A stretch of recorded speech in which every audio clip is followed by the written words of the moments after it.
is B2 TV show. Abakunzi ba B2 TV rero turabasuhuje aho muri hose kandi turabakunda namwe muradukunda ibiganiro byacu murabikurikira Imana ibaha umugisha aho muri hose mu mirimo yanyu ya buri munsi. Rero ibiganiro bya B2 TV ni nakagaruka nkuko mubizi. Uyu munsi rero twongeye kuganira na Ben. Amakuru y'imisi murakomeye turashima Imana. Nishimiye kongera kukwakira. Absolutely. Thank you. Rero izi credit card tumaze kubona ko ari ikibazo. Wagira umuntu inama kutayifata so? Hari sinye umuntu yagombye kubanza kareba mbere yuko amenya ko atagomba kuyifata, nabanza kureba abayifite. Noneho hari amasinye abantu bayifite bagombye kubanza bakareba niba bakwiye kuzigumana cyangwa bagomba ntabwo ndibavuga kuzifunga. Kuyifunga burya byangiza credit report. Ibintu byose dukora muri buryo imyanzuro yose dushobora gukora iyo hatarimo inama ishobora kwangiza nanone credit score. Sibyo nk'iyo ufunze credit card ariko utarabanza kuyishyura mu birangize bihartinga credit score. No, ariko yifunze warangije kwishyura nabyo birayihartinga ariko igihe gitoya. Ibyiza ni ukurangiza kuyishyura noneho ntuyikoresha ukayikoresha muri za mpamvu twavuze ziri emergency cyangwa se wazitekerejeho neza wabonye ko ari ngombwa kuyikoresha kuko remember ko ufite na ntoze na strategy yo guhita uyishyura. Yes, aho hantu uzanye point ikomeye. Sinzi niba ugisoma bills kuko abantu ntabwo bajya basoma bills. Statement nta muntu ugisoma. Ntabwo njya nzisoma rwose. Iyo uri gusoma statement, I wish nafite statement hano. Iyo uri gusoma statement barakubwira ngo ubundi abantu benshi barakubwira ngo ubanze utegereze uzabone billing notification ubone kwishyura. What that means, ibyo bishatse kuvuga iki? No kuvuga ngo iyo ufashe credit card yawe ukayigura ikintu bifata I think umunsi nk'umwe cyangwa ibiri cyangwa itatu kugira ngo ibe posted bayishyire muri system yawe. None rero baraza bakakumanikira barakubwira ati uzabanze ureke ibibe posted. No kuvuga iki? Tubanze dushyire intere yacu kugira none wishyura tuzaze twihereze intere yacu. Barakubwira ati niba utabikoze ngo utegereze ntabwo uzagira good credit score. Ibintu byose bakora ku buryo ba victimiza donc wumva kuri guhomba credit score. Niyo mpamvu bakubwira bati banza utegereze tugeje tuzajye muri office tubanze tukubarire neza ubone kuteranye tuguhe monta yuzuye yacu ugomba kuduha. Niba ushaka good credit score ugomba kutwishyura intere kugira ngo uyigire. Hari none nizo zifite perks cashback. Ngo kugira cashback. Iyo witekereje neza ukavuga uti okay, niba mumpa ama point yo kugira nkoresha credit card muri hotel muri Florida mukampa ama point 30 ariko nkoresha hotel rimwe wenda ari mission y'akazi nkagakora mission imwe mu myaka 5 hotel igatangira kwadvatiza ngo garuka wongere ukoresha ni credit card utangira kuba excited kubera points ntugire pain kubera inyungu zaba wishyura muri credit card. Byose bigaruka kuri behavior. So na kuri kiriya warumbajije wahera ku bantu bazifite kwanza ukanza ukavuga uti ni izihe sinye zigaragaza ko iyo ufite credit card biri kujyana muri dangerous situation. Nureba ugasanga mu by'ukuri uri ku maximiza credit card yawe ukayigeza mu by'ukuri muri 25%, aho haba harimo ikibazo. Bivuga ko hari ikibazo cy'amikoro kuri wowe ku buryo ukoresha amafaranga watiye. Okay? Na icya kabiri, niba hari ukuntu ufata credit card ya company imwe kugira ngo wishyure indi credit card, mu by'ukuri ibyo nabyo ntabwo ari byiza bihartinga credit score na credit report. Kuko uri kuvuga ngo uri gutira John kugira ngo yishyure Petero. So mu by'ukuri ntabwo uvuye mu mwenda. Kuko ukereye ibibazo bibiri kuruta uko usolve ikibazo na kimwe ukarwana nacyo pako kikava mu nzira ukataka ikindi nacyo kikava mu nzira. So rero umuntu iyo yibonye afashe credit card ya gatatu kugira ngo yishyure ebyiri zivuyeho abafashe umwenda wundi umwe munini uzamuca nawe intere ariko mu by'ukuri ntago akemuye ikibazo. Minimum payment ishobora kugabanuka ariko kongera abatangiye bushyashya agakomeza akagira. Ikindi ni umuntu aramutse abonye mu by'ukuri muri credit card ze atari kubasha gukora minimum payment ngo agire n'ikindi kintu arenzaho hejuru, ubwo nawe nyine biba byakomeye. donc ni ukuvuga ngo nta mafaranga ari liquide ari aye personnel asigaranye ashobora kumufasha kwishyura. Donc izo ni signe zitandukanye zishobora kugaragaza ko umuntu ari muri dangerous situation. Kuko hari umuntu uba wazamuye credit limits, uwo muntu aba agupushinze muri dangerous zone kugira ngo wongere usubire hanze ujye gushopinga.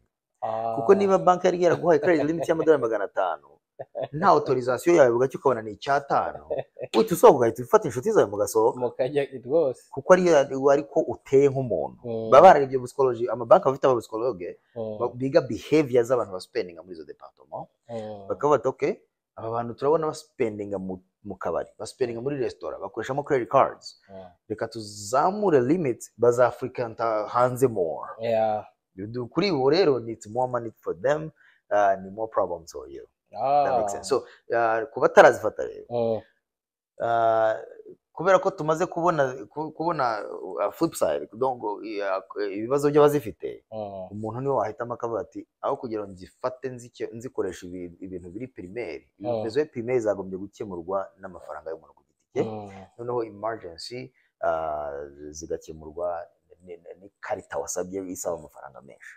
Ariko ntago wagombye gukoresha credit card kugira ngo ugure amata y'amadolari 3 kandi ufite amadolari 6 kuri savings.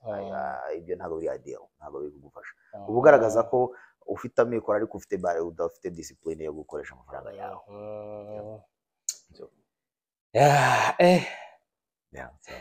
Iyi topic ni nini, ntekereza ko turi buze noneho no kuvuga ngo noneho reka turebe yuko umuntu yamaze kugwa mu rwobo, kuko dufite abantu bakoresha nkanjye n'urugero nakoresheje 100% ya credit card yanjye, ariko wari kuri kwirganirira kuko turahita dutahana, turahita dutahana tujye gutangira kuzinjira amategeko yawe. Ngewe ubu ngubu credit card yanjye nayikoresheje 100%, nanjye ndi kuri minimum payment, kandi even n'ubuzima akazi ntago gahagije, na minimum payment hari igihe nshobora gufailinga ntarebye neza.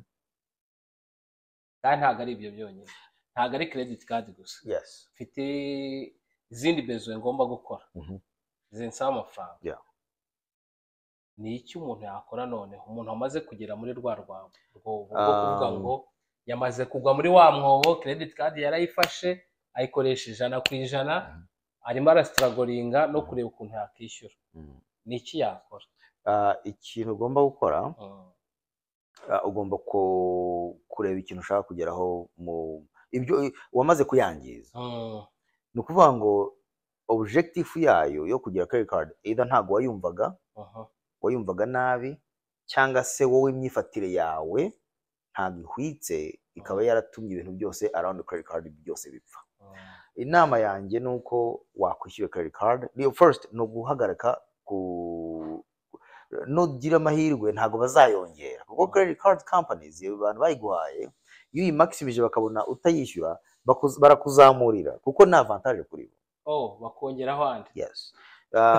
Kera nigeze gufata credit card ya Amazon, noneho yitangira ku madolari 500, buke mbona ibaye 3, buke mbona ibaye 4800, buke ibaye 7500, nayitanze kuyishyura kuko yari maze kugera mu 2013. So ariko impamvu uko nagendaga negera limit baracumaga, negera limit bacuma. So rero ntago ari wonyine nanjye aho hantu narahanyuze, ariko kuyishyura byarangoye. So ikintu cya mbere wakora no gushaka akandi kazi, ariko amafaranga avuye muri ako kazi akajya gusa muri iyo credit card, akajya gutoping up kuri minimum payment, kuko no kubanza ugareba uko ufiringa.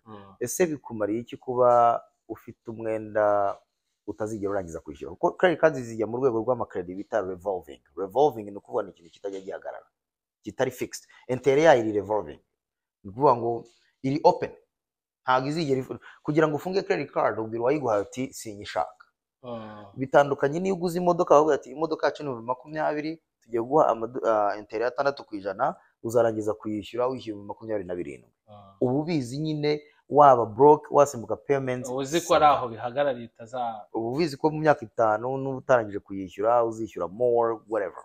Ariko kuri credit card wakwishyura make, utakwishyura amafaranga agumya barazamuka. tu agenda zamuka ahubwo bizagufata igihe kirekire. Now the question I have for you, kimwe n'abandi bantu bakurikira Bwiza TV, iyo ufite credit card warayimmaximije ujya kuryama utekereza gute? So bad. Okay, niba utekereza so bad, niba feeling so bad, ukaba udafite igisubizo, imagine noneho iyo feeling igihe izamara, kandi turi gusaza. Credit card ntabwo ushobora kuyikashinga ngo umunsi wagiye muri retirement iyo credit card ibemo cash zizagutunga utagikora, kuko hari igihe umuntu agera akaba disqualified, ntubakarifiye ku ma credit card, bahereza umuntu credit card kuko barebye raporo yawe bakabona ko ufite source of income, ahantu uzakura amafaranga yo kuyishyura.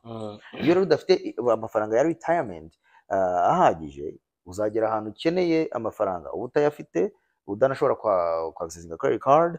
Akenshi company zigeraho zikagira gute, zikakuripotinga yuko wabusinga credit cards, none ahandi hose wajya ujya gusaba loan bakazikwima. So rero ni gutekereza ukavuga ngo what do I want, niki nifuza mu gihe kiri imbere. Niba wifuza kuzagura inzu, nyabona wikwangiza credit card uyu munsi, kuko bazareba discipline yawe bahereye kuri duke udashoboye kujera. Ntabwo rero bazafata risk zo kuguha ikintu kinini, donc ibihumbi 10 bya warabimaximije wagerayo bikakonera kubyishyura. Ikindi kintu credit cards companies zikora, barazifunga. Bashobora kugufungiraho credit card ariko barategereza ukayishyura, wamara gukora bill ya nyuma bagahita bakubwira ngo closed. Iyo bayi closinze bahita baripotinga muri credit bureau yuko baguclose igiho carte atari ku bushake bwawe, ahubwo ariko company yarebye igasanga udashoboye kuzishara bagahita bayifunga, so amanota akagenda agabanuka. So birasaba ko ushaka kandi kazi, none ugakora payoma kuri credit card y'abandi, ukagerageza kugenda uyimanura, ariko uko imanuka ugomba no kulimita discipline yawe kugira udasubira kongera kujya kuyikoresha. Ya mitego waguyemo ntiwongere kuyigwamo. Yes. So iyo ufite rero izirenze imwe, ushobora guhitamo uburyo bubiri.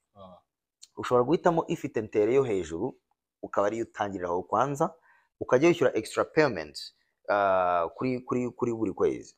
Niba wishyuraga 250 ugomba ukwishyura 250, ariko ukanashyiraho andi 50 kuri principal, kuko principal ni generating amafaranga atwishyura. Noneho yandi makarita mu gihe wishyura minimum, iyo ya mbere wayirangiza, kuko mu by'ukuri ifite ntere yo hejuru, no kuvuga ko ari nayo itwara amafaranga menshi. Ikindi wakoresha wenda ni snowballing, no kuvuga ngo snowballing.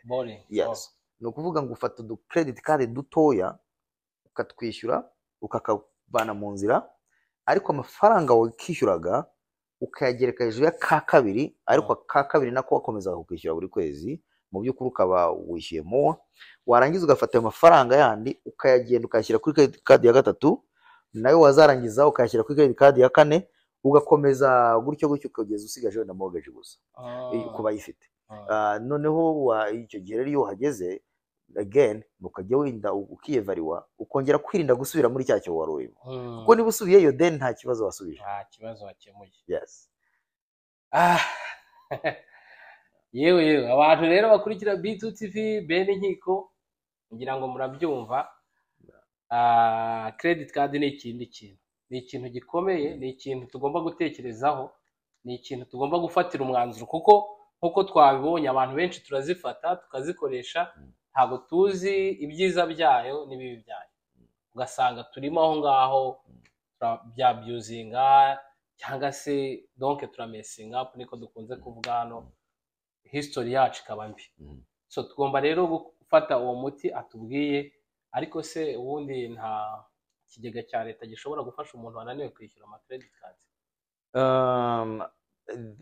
Igihe cyonyine ushobora gushaka, mbere yuko tujya aho ngaho, ushobora gufata ama credit card ukaya consolidatingamo imwe, ukaka loan imwe ikayakwishyurira, ariko ugomba gusoma terms and conditions, right? Kuko izo nazo ziba ziraho for business. Bashobora kuguca interi iri hejuru, ariko byibura wavuye muri bibazo byinshi. Yes. Icyo gihe izo companies zihamagara za credit companies zindi zikabwira ati uyu muntu wacu mumureke, going to handle him. noneho ugasigara ari bo wishyura bo bakaba bishyuye ziriya companies kuri credit cards. Ariko remember ntago bijya biva kuri credit report yawe. Nabyo ntago ari byiza donc no nubwo babikoze ugakonsolidatinga iyo company kaza hari ababikora bagatanga interest zero interest. Nabyo no kwitonda kubera yuko ubugomba bashyizeho wenda igihe bakavuga ati na mezi 36 utwishyura zero. Nyuma yayo interet zabaye gutya. Ubundi interet zitaba zikarikira bahereye ku munsi wa mbere. Wa munsi wa mbere watangiye kwishyura. Yes. Kubera ko utakoze kwera utayamazemo yose muri cyagiye mwumvikanye. Yes. Bahita bagukarikira baguhereye ku munsi wa mbere. So nta agence nzi yishyura abantu credit cards unless mugiranye amasezerano runaka. Remember there is no free meal in America. Ikintu cyose nuko basha kugikorera. Ariko ashobora ko ntuzazabagira neza bashobora gufasha abantu. Ibyo byo ntago mbizi cyane ku buryo nakurangira nkavuga ni we warigorewe genda muri Catholic Social Service babwire ko ufite ikibazo, ahubwo baguhereza ibijumba bakabura n'amafaranga wakoreraga ntuyagura ibiryo genda utangira uyishyura. Icyo gihe nibwo ujya kuri food stamp, icyo gihe nibwo ujya ku miryango y'abagira neza ukigomwa, none amafaranga waguraga ibyo byo kurya ukayasacrifice. Yes. None wagugize amahirwe ukishyura izo debt witangira guspending, noneho ayo mafaranga atangira noneho building a wealth. Tangira yakimire ubundi tujye muri positive direction. Mushyiremo comment. Abantu ibi bintu bya credit card ndabizi mufite amakuru mushyire muri comment. Abakeneye advisor arahari ashobora kugufasha akakureberamo akakwereka wenda inzira ushobora gucamo ikubereye bitewe n'ibibazo ufite. Niyo mpamvu Ben ari hano, niyo mpamvu aza hano kutuganiriza, niyo mpamvu ushobora kumuhamagara kuri nimero yaguhaye, niyo mpamvu afite YouTube channel iriho ibintu byinshi. Hariho ibintu byinshi. Ubu rero tujye kwinjira muri ntoza kabiri. Ni nka party navuga noneho. Ntago twe twava muri topic ahubwo turacyayirimo ya credit card n'amafaranga muri rusange. N'amafaranga. Naringiye kuvuga ngo nizihe loan zindi noneho nizihe zindi kuko credit card twabonye ko nayo ari credit.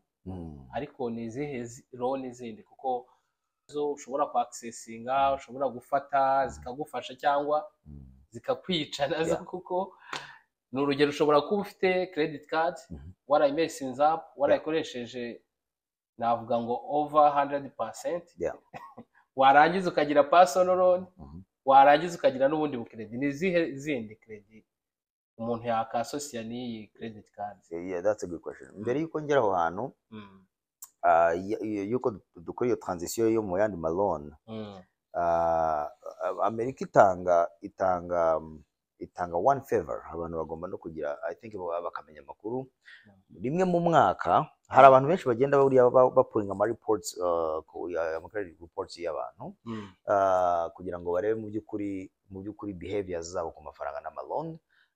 Bashobora kureba muri ziriya ntuze eshatu za FICO, donc FICO ni credit na agence collecting amadata ku bantu bakoresha ama credit cards. Noneho rero bakakubwira ngo FICO score nicyo babyita. I think it's a fair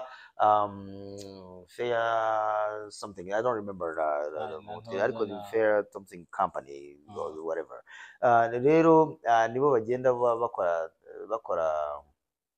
bakora analyze ya credit karma n'ama. Yes. So hari ntuzi ibigo bitatu by'ingenzi abantu bagombye kurebaho batanga credit reports ku buntu rimwe mu mwaka. Ushobora kuzirequestinga iyo utekereza ko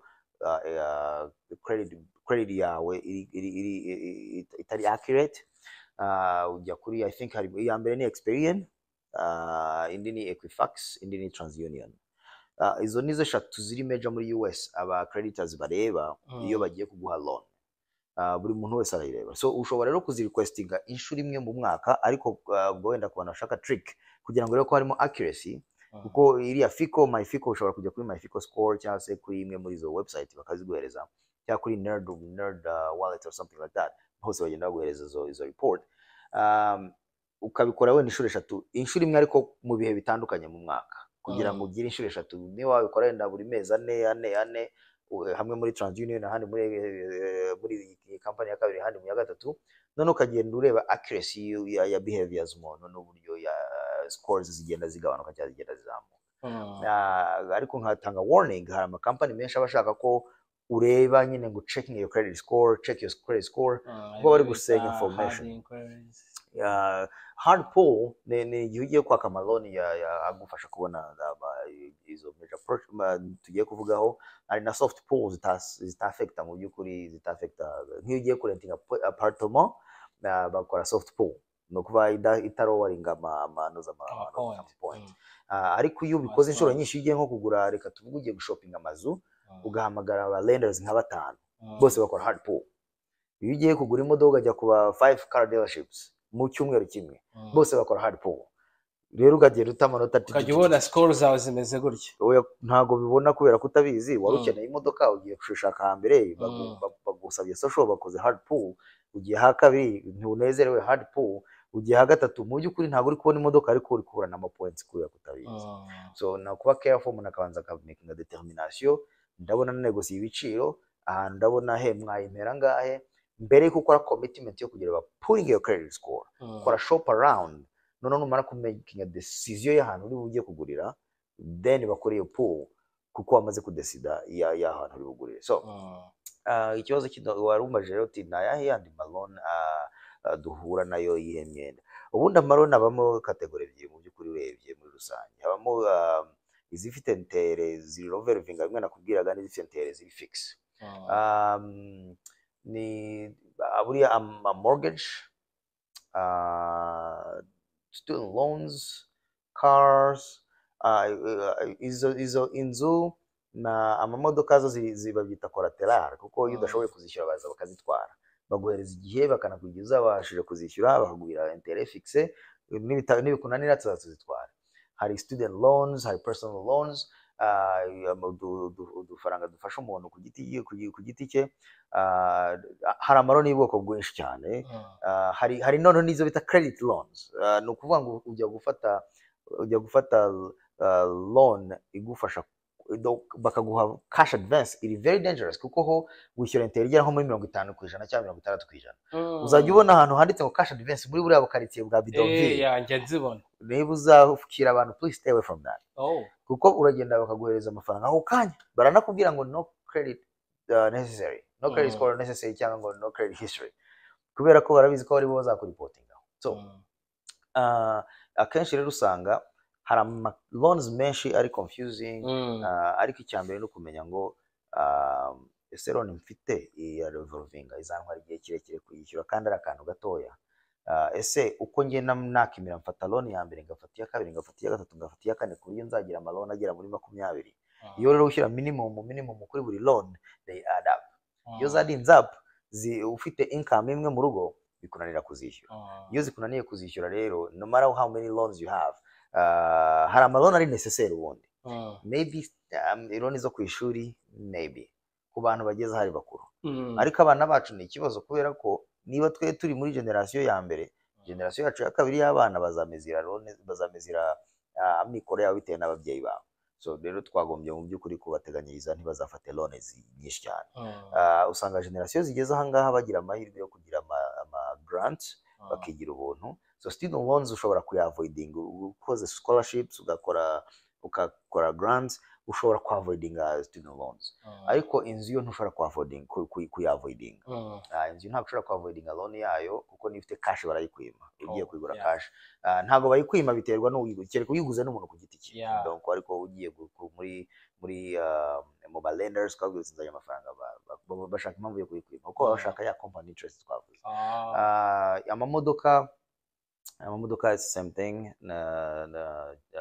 Izindi loans biraze twavuga nizihe nawe wanyibutsa, ariko those are the major ones. Donc umuntu ashobora kubaho mu by'ukuri zikamugiraho impact y'igihe kirekire mu myaka 30 cyangwa 40 iri imbere. Izo ku ishuri, iz'amazu n'iz'amamodoka, kuko buri myaka 10 umuntu ashobora gukenera imodoka. So no kuvuga ngo n'imodoka imwe ari 2020, ubwo buri myaka 10 ukagenda ufata loan ya 20 uzishyura na intérêt. Mu by'ukuri imyaka 40 ufite ikuri imbere yuko winjira muri retirement uri kwishyura loans, ukagerekaho n'iy'inzu y'imyaka 30 nayo mu by'ukuri imyaka 30 bagiramo imyaka 30 imyaka 15 iyo ufashe imyaka 15 bakwishyuza more ariko intere ikaba less kubera ko ufashe igihe gito uzayishyura mu gihe gitoya noneho iyo uyelastishije ukashyira mu myaka 30 wishyura make ya buri kwezi ariko intere bakayizamura. So kuri bo rero it's a win-win. Iyo usabye igihe gitoya bazamura bamanura intere bakazamura igiciro, wafata igihe kirekire bakamanura intere ariko bakazamura bamanura minimum payment bakazamura intere. So still kuri bo umu victime no muntu mu by'ukuri ukeneye ubufasha. Naho izindi zone izo nyine aho ujya kugurisha koshi bakayiguhera ubuntu ukazasigara ubishyura, aho ujya kugura ibyo kurya. So urabona na program ntahiramo barakubwira ngo take a credit store, I mean store credit card. Ujya uza kugura ibiryo ukoresha credit card yacu. Jya muri Menya baguhi yabo, jya muri Costco baguhi yabo, jya muri Walmart baguhi yabo, ahantu hose. So birasaba rero ko tuba ingenzi dukwiye gufata noneho kuko zigira amanota atandukanye by the way. Uko ubwoko bwa credit card ufite iyo iriya fiko nakubwiye ikora pourcentage yo kumezira. Iyo ufite credit card ya banke ntago bikonta kimwe niyo ufite credit card ya store hari ugura inkweto kuko ziriya zo zicounting less. Credit card ya banke niyo igira wagira nizo zazishyize niyo very sensitive. Iyo ufite bill yo kwa muganga utishyurira igihe donc nayo it's kind of a loan baba barayipushinga bakayigurisha n'aba debt collectors kuko it's a debt nabo bakayireportinga ariko ntabwo igira impact cyane kuri imanura amanota ya so hari abantu baba ngo sinavuze umwana ngo it's a loan fata umwana mujyane kwa muganga nta kibazo aje ahubwo wijya kwaka amafaranga muri banki kuko niyo azahatinga neza yawe. Nge negeze kujyayo banshira 2,200 kandi yari amenyo nk'abiri nagombaga gukoresha ntukagira ikibazo cyane. Reka tubashimire Ben kuba mwitabiriye ikiganiro hano kuri B2 TV. Dushimire Peter wari uri kuri kamera, dushimire abakunzi ba B2 TV aho muri hose turabashimiye. Imana ibahe umugisha. Ibiganiro nakagaruka turi. This is B2 TV show.